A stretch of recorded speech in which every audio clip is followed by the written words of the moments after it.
야고보서는 크게 1장부터 12장까지가 약속의 땅을 정복하는 이야기, 그리고 13장부터 24장까지가 땅을 분배하는 이야기라고 지난 시간에 말씀을 드린 적이 있습니다. 그리고 어제 통독 순서부터는 이스라엘이 이제 가나안을 정복하고 나서 요단 서쪽의 땅을 분배하는 일이 지금 진행이 되고 있습니다. 이미 르우벤 지파, 갓 지파, 므낫세의 반 지파는 요단 동쪽에서 기업을 분배받았기 때문에 나머지 9개 반 지파가 이제 요단 서쪽에서 가나안 땅을 차지하고 난 뒤에 기업을 받는 일이 남은 것입니다. 15장부터 16장에서는 남쪽 지역에서 굵직한 유다 지파와 그리고 북쪽 지역에서의 굵직한 에브라임 지파, 므낫세 반지파 땅에 대한 이야기를 기록을 했고요. 그리고 이제 나머지 7지파의 영토에 대해서 18장과 19장에 이어서 내용을 기록하고 있습니다. 그리고 이제 이어서 20장에서는 그 영토의 성읍들 중에서 지난번 민수기 때 나누었던 도피 성읍에 관하여 기록을 하고 있습니다. 이것은 도피 성은 레위 지파에게 분배된 성읍이죠. 그래서 오늘 우리가 읽은 이 21장의 내용은 레위 지파의 분배의 이야기와 그리고 모든 약속을 성취하신 그 하나님의 신실하심에 대해서 나타나고 있습니다. 오늘 우리는 이 부분에 대해서 말씀을 나눌 것입니다. 오늘 본문의 레위 지파는요, 특별히 어느 한 지역을 유산으로 받지는 못했습니다. 다만 이스라엘의 12지파에서 레위 지파에게 성읍을 공급을 했는데요, 지파당 평균 4개의 성읍을 공급을 했습니다.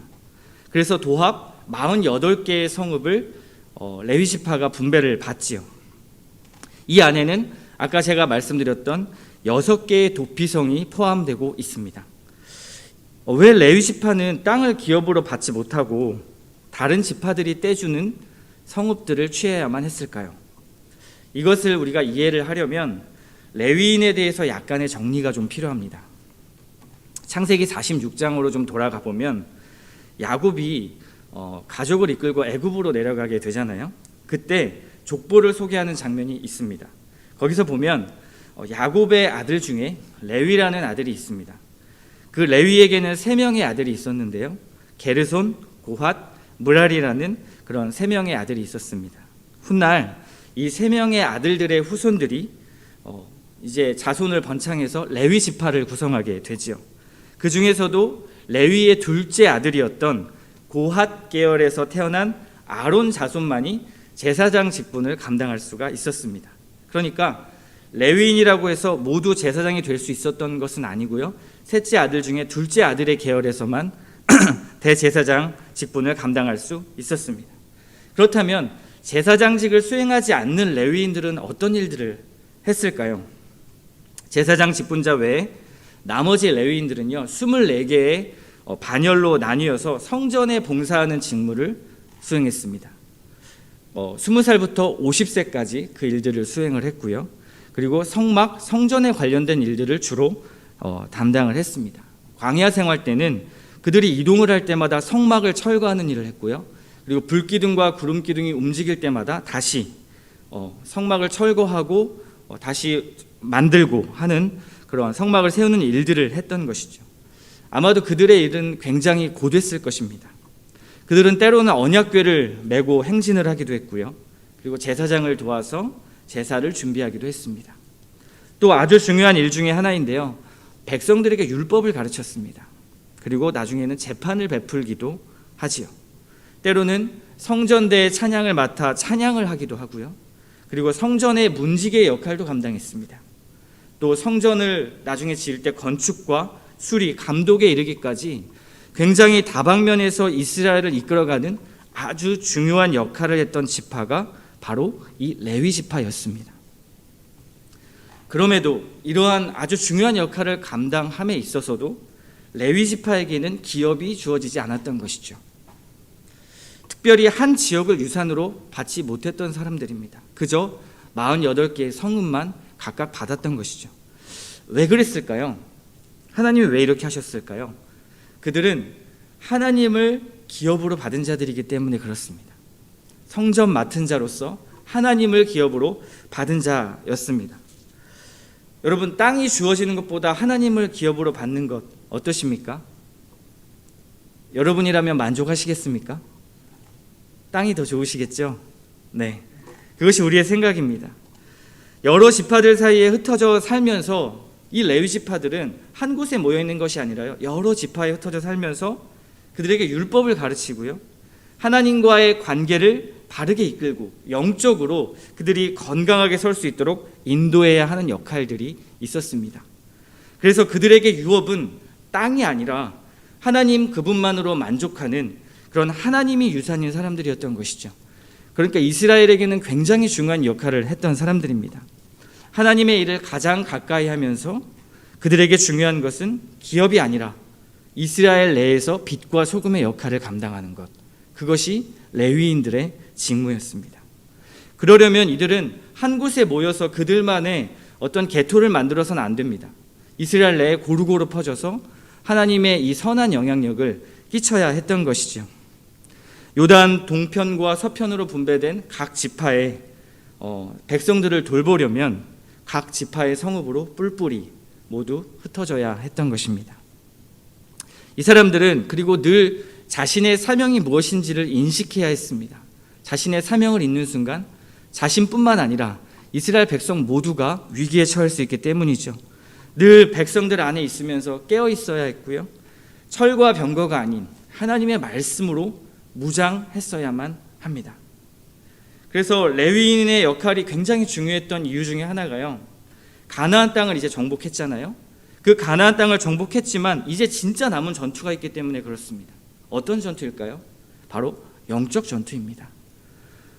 철과 병거보다 군대보다 더 무서웠던 것이 그들이 가나안화 되는 것이었습니다. 하나님을 잊고 사는 것이었죠. 그래서 이스라엘이 가나안에 잠식되지 않고 하나님의 말씀의 단비를 매일 맞을 수 있도록 돕는 사람이 바로 레위인들이었던 것입니다. 오늘 이 말씀 보면서 이것을 오늘날 우리에게 적용하면 어떤 말씀이 될까요? 여러분들 생각하시기엔 목회자가 굉장히 딱 맞는 적용점이 되겠다라는 생각을 하실 수 있을 겁니다. 그런데요, 성도 또한 세상이란 무대 속에서 레위 지파와 같은 역할을 해야 한다는 사실을 꼭 기억하십시오. 우리는 그리스도인이고요, 하나님께 부르심 받은 사람들입니다. 그렇다면 우리는 세상 가운데 영적인 리더들이 되어야 하고요, 그리고 구별된 사람들이 되어야 합니다. 가나안과 같은 세상에서요, 가나안화 되지 않고요, 하나님만을 섬기도록 이끄는 사람들, 바로 레위 지파와 같은 사람들이 되어야 하는 것이죠. 그런 삶을 사는 것이 하나님께서 우리를 부르신 목적이기 때문에 그렇습니다. 먼저는 가정과 직장이 되겠지요.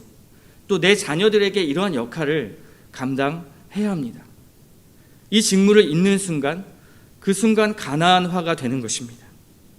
그래서 중요한 것은 레위인들의 사명이요, 어떤 자신들의 기업의 안정이나 아니면 환경의 안정이 아니었다라는 사실입니다.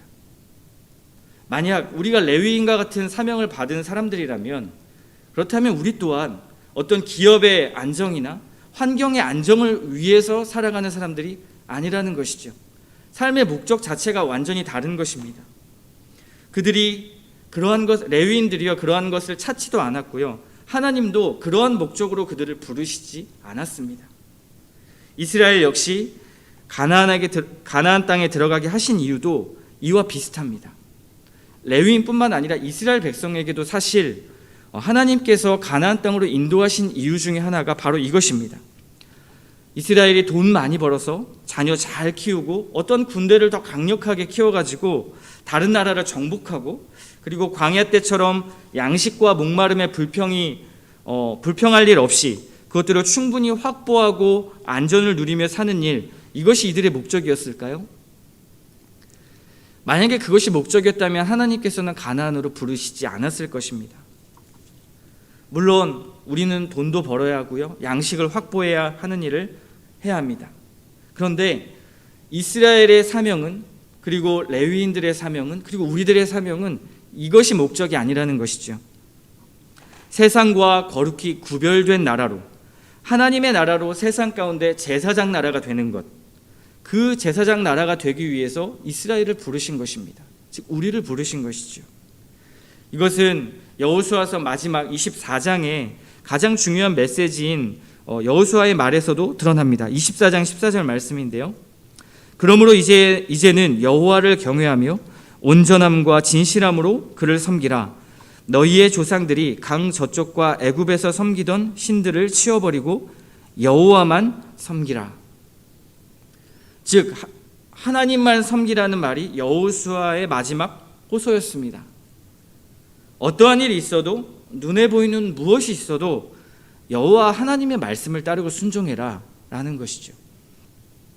너희들 가서 잘 정비하고 군대를 잘 구축하고 누가 침략할 때 그것을 대비해서 식량을 잘 비축해라. 너희의 안전을 확보해라. 이런 말을 하지 않습니다. 하나님만을 잘 섬겨야 된다 말하는 게 여호수아의 말이죠. 모세 때도 그러지 않았습니까? 늘 강조하는 것이 그것이었습니다. 이스라엘은요, 이 말씀에 늘 반대로 역행을 하는 삶을 살았었습니다. 광야에서 힘들 때마다 자신들의 사명을 잊어버렸죠. 자신들을 애굽에서 불러내신 이유를 늘 잊었습니다. 그리고 오히려 애굽을 그리워했죠. 그 삶이 애굽의 노예 생활이었는데도 불구하고 그 생활을 그리워했습니다. 왜 그랬을까요? 노예였고요, 자유도 없고요, 책임도 없는 것이 그들에게는 안식이라고 느꼈기 때문에 그렇습니다. 오히려 자유가 없는 것, 노예의 그 생활, 그 책임 없는 그 생활이 오히려 안식이라고 느꼈습니다. 그들에게 안식은 당장의 생존을 지켜주는 그 무엇인가였어요. 그러니까 그것을 상징하는 애굽의 신, 가나안의 신을 따랐던 것과 다를 바가 없는 것입니다. 그래서 하나님은 그들이 애굽을 그리워하는 것을 강력하게 싫어하시고 지적하셨던 것입니다. 현대사회 또한 이 구조에서 벗어나지를 못하는 것 같습니다. 어떠한 방식으로든 당장의 안전을 주는 것이 최고의 신으로 여겨지기 때문에 그렇습니다. 그런데 하나님은요, 여호수아에서 중요한 메시지가 가나안 땅을 정복하셨다라는 것인데요, 하나님께서 그것을 정복하셨다라는 메시지가 매우 중요합니다. 곧 하나님께서 그 가나안의 신을 이기셨다라는 그런 메시지가 있는 것이죠. 하나님이 승리했음을 보여주는 것입니다. 그래서 여호수아는 하나님 안에서만 가장 큰 안식을 누릴 수 있다고 강력하게 말하는 이유가 바로 이것입니다. 여태껏 이스라엘을 인도하신 그 하나님이 주신 그 샬롬은 바로 하나님과 함께 있을 때, 그때 누리는 안식, 하나님을 의지할 때 누리는 안식이라고 말씀하고 있습니다. 그래서 오늘 말씀 44절 말씀입니다. 여호와께서 그들의 주위에 안식을 주셨으되 그 조상들에게 맹세하신 대로 하셨으므로 그들의 모든 원수들 중에 그들과 맞선 자가 하나도 없었으니 이는 여호와께서 그들의 모든 원수들을 그들의 손에 넘겨주셨음이니라. 진정한 안식은 하나님 안에서만 나오는 것입니다. 바로 하나님의 신실하신 성품 안에서 나오는 것이죠. 그러니까요, 눈앞에 보이는 것으로 판단해서는 안 되는 것입니다. 눈에 보이는 것은 굉장히 부정적인 상황일 수 있습니다. 이스라엘의 여태까지 과거를 돌아보면 이스라엘이 가나안 땅에 들어가는 그 약속이요, 단번에 이루어지지 않았음을 우리는 알 수 있습니다. 그렇죠? 굉장히 오랜 시간에 걸쳐서 그 약속이 성취되었습니다. 실제로는 430년이란 애굽에서의 시간과 그리고 40년이란 광야의 시간이 있었습니다. 이스라엘 백성들에게는 얼마나 답답했을까요? 나의 물과 양식은 어디에서 나오는가? 나의 미래는 무엇으로 보장되는가? 정말 하나님의 말씀은 이루어지는 것인가? 라는 그러한 늘 갈등이 있었을 것입니다. 그 오랜 기간을 견뎌내면서 하나님의 말씀과 그 현실이라는 그 두 사이를 가르며 얼마나 많은 내적인 갈등과 고민을 겪었을까요? 이 고민과 갈등은 저와 여러분에게도 있습니다. 과연 이 말씀이 이루어질 것인가?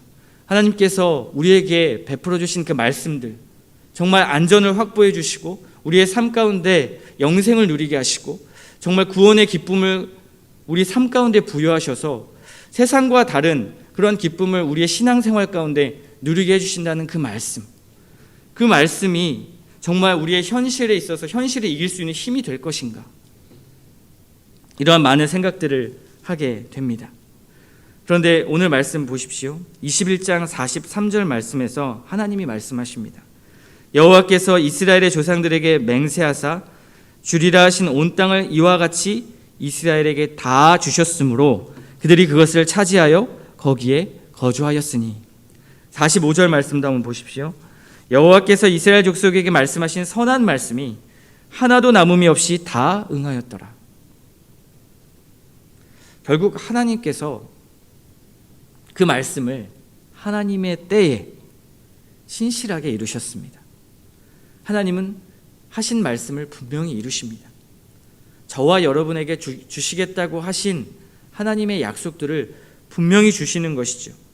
그 기간 동안 오랜 시간이 걸렸지만 하나님은 그 기간 동안 이스라엘에게 진정한 샬롬의 의미를 가르쳐 주셨습니다.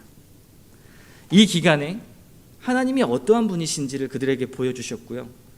하나님과 관계 맺는 것이 무엇인지를 이스라엘 백성들에게 직접 경험하게 하셨습니다. 이것이 얼마나 큰 복인지 모릅니다. 하나님과 친밀하게 인격적 관계를 갖게 되는 것, 하나님과 사랑하게 되는 것. 그래서 샬롬은 하나님과의 친밀한 어떤 인격적 관계에서부터 비롯되는 것입니다. 그래서 그 인격적 관계를 가지고 하나님의 신실한 때를 기다리며 참고 인내하고 걸어가는 것이죠. 그래서 믿음은 인내이고요, 사랑도 오래 참음이라고 말하는 것입니다. 하나님의 이러한 성품을 의지해서, 그리고 그분의 이러한 신실함을 의지해서 나아갈 때 우리에게 진정한 샬롬, 안식이 있다고 여호수아는 가르치고 있습니다. 저는 자녀들이 커가면서 이러한 것들을 많이 느끼는 것 같습니다. 아이들이 거짓말하는 것을 알면서도 부모인 저는 속아주는 것이죠. 마음이 아프지만 잘못된 것을 바로잡기 위해서 때로는 강력하게 혼을 내기도 하고요, 때로는 매를 대기도 하고 징계를 하기도 합니다. 그럼에도 불구하고 나의 사랑하는 자녀이기 때문에 어떻게 합니까? 끝까지 그 아이들을 향한 긍휼의 마음과 사랑의 마음, 그리고 어떻게든 지키려는 마음이 부모에게 있지요. 이것이 부모의 마음입니다. 그런데 하나님의 마음도 이와 같습니다. 그 아이가 성장해서 그것을 받아들일 수 있을 때 그것을 허락하시죠. 그 아이가 내가 주는 선물을 받을 수 있을 때 그 선물을 허락하는 것이죠.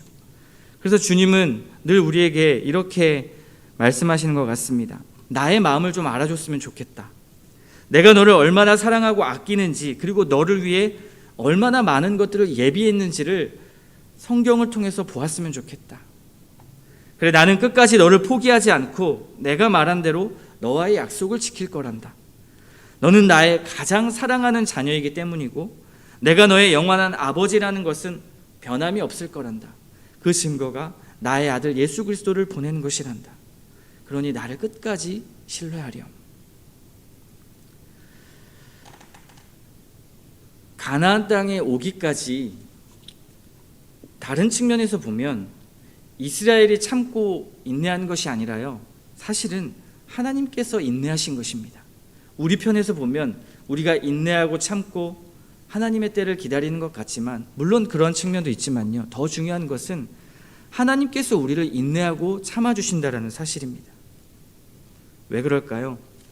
하나님의 사랑은 이스라엘의 불순종을 오랫동안 참아주셨습니다. 하나님의 신실하심은 끊임없이 그 이스라엘로부터 받으시는 그 상처들, 거룩과 멀어진 그 자식들을 보시면서 분노하셨습니다. 그리고 당장에 심판하실 수도 있으셨죠. 그러나 끝까지 그들을 기다리셨고 참아내셨고 인내하셨습니다. 이것이 하나님의 마음입니다. 그리스도의 길을 따라가는 우리는 늘 이 마음을 느끼고 보아야 합니다. 그것이 신앙생활입니다. 하나님의 마음을 늘 보는 것. 내 생각이 아니고요, 하나님의 뜻을 찾고 하나님의 마음이 이렇게 컸구나, 하나님의 사랑이 이토록 우리에게 은혜가 되는구나 라는 것을 늘 보는 것이죠. 그리고 이 마음을 가지고 레위인처럼 세상 가운데 흩어지는 것입니다. 레위인과 같이 구별된 삶을 살면 아마도 여러분은 이 하나님의 마음에 도전받는 일들을 많이 받을 것입니다. 너는 기업이 없다고, 불안전하다고, 결국 내가 주는 것을 먹어야 하지 않냐고 세상은 우리를 유혹할 것입니다. 하나님이 주는 게 아니라 돈이 주는 것이지, 너의 준비가 주는 것이지, 이렇게 유혹할 것입니다. 그때 기억하십시오. 오늘 말씀을 기억하십시오. 우리의 기업은 하나님이십니다. 다른 것에 휘둘릴 필요가 없습니다. 그때 여러분은, 저는 끝까지 하나님만을 섬기겠다고 하나님 앞에 고백하며 나아가야 합니다. 그 시간이 이 아침의 기도 시간입니다. 그럼에도 나는 구별된 백성으로 세상의 영적 리더가 될 것입니다. 고백하는 것이고요. 내 가정과 회사의 영적 리더로 구별되겠습니다. 하나님 앞에 결단하는 것입니다. 왜냐하면 하나님이 나의 기업이기 때문에 그렇습니다. 그렇다면 우리의 기도의 방향도 바뀌겠지요. 우리의 삶의 목적과 방향이 바뀌겠지요. 하나님이 기업인 삶이기 때문에 그렇습니다. 그래서 오늘 말씀 보시면서 우리 이렇게 기도했으면 좋겠습니다. 하나님의 신실하심이 우리의 안식의 근원입니다. 하나님, 저의 기업은 하나님이십니다. 다른 어떤 것으로 만족하지 않고 하나님으로 만족함으로 가나안과 같은 이 세상에서 거룩한 하나님의 영적 리더들이 되게 하여 주시옵소서. 더 이상 세상에 굴복하고 죄에 굴복하고 그렇게 지친 삶을 사는 것이 아니라 하나님이 주신 힘으로 힘차게 세상을 정복해 나가는, 가정부터 직장부터 담대하게 나아가는 영적 리더들이 되게 하여 주시옵소서. 그리고 그곳을 변화시키는 하나님의 거룩한 레위인과 같은 사람이 되게 하여 주시옵소서라고 기도하는 이 아침 시간 되시기를 주님의 이름으로 축복합니다.